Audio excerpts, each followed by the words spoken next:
My honors is sort of geared towards history. So I'm specifically looking at the Chinese Indian community of Kolkata. The research project entails a lot of fieldwork. So I took a trip down to Kolkata and I did a lot of on-site interviews and a lot of just on-site research. My honors question has been trying to look at what the power hierarchies within Carnatic music are. Primarily, I did historical research, looking at how this music came into being, did some archival work in Chennai. The topic for my honors project is museum ethnography. So what I'm essentially exploring is the relationship between any exhibition space and the human community that act as spectators towards it. So I'm taking 4 categories: the public and private art gallery and the public and private museum. My honors project largely deals with immigrant cinema and theorizing particularly the nature of such a cinema. And it largely has 3 parts to it. The first part deals with the possibilities of various forms of spectatorial engagement, and with immigrant cinema it's to do with embodied or multisensorial spectatorship.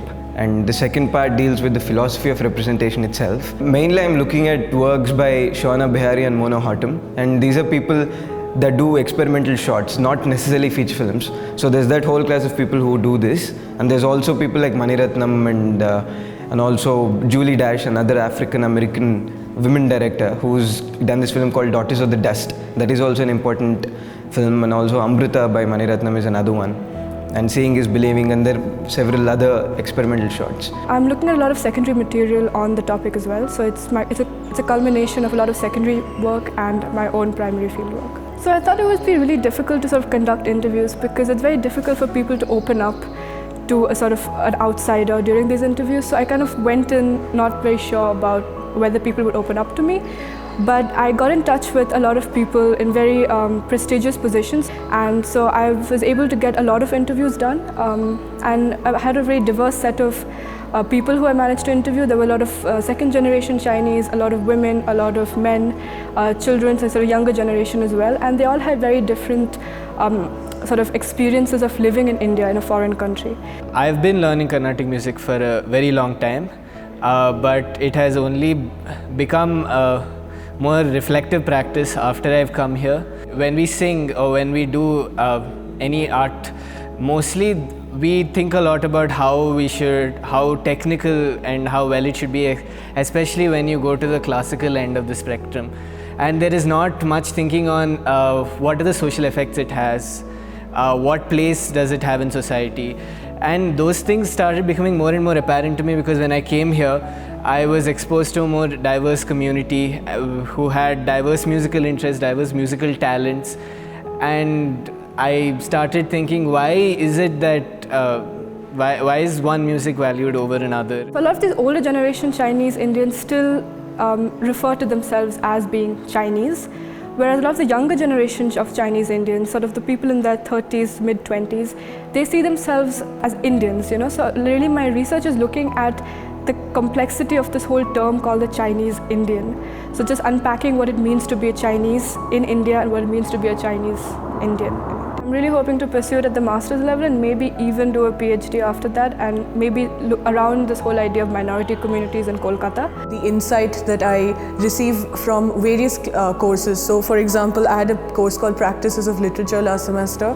So in that course we encountered a question about culture, and that question was relevant for research in my honors thesis. Typical question that is generally asked is, how does cinema affect the immigrants in terms of how does it subjectify, in terms of how does it represent them?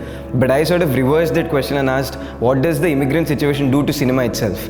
And that kind of led me to furthermore possibilities of engaging with cinema and so on, because that is also one of my passions. And so I think it kind of sharpened my understanding of cinema, and it also sharpened my understanding of the socio-historical process that surrounds any artistic or any creative effort, and to intellectualize and to situate it in an academic context gives it a totally different perspective than what you would get when you actually go with the camera into the field. So I think it's a good way to balance both those, on the field and inside the academic context. The research that I have done is very close to me because I really like to sing, and after doing this project, I don't want to sing just because I like to sing. I want to sing because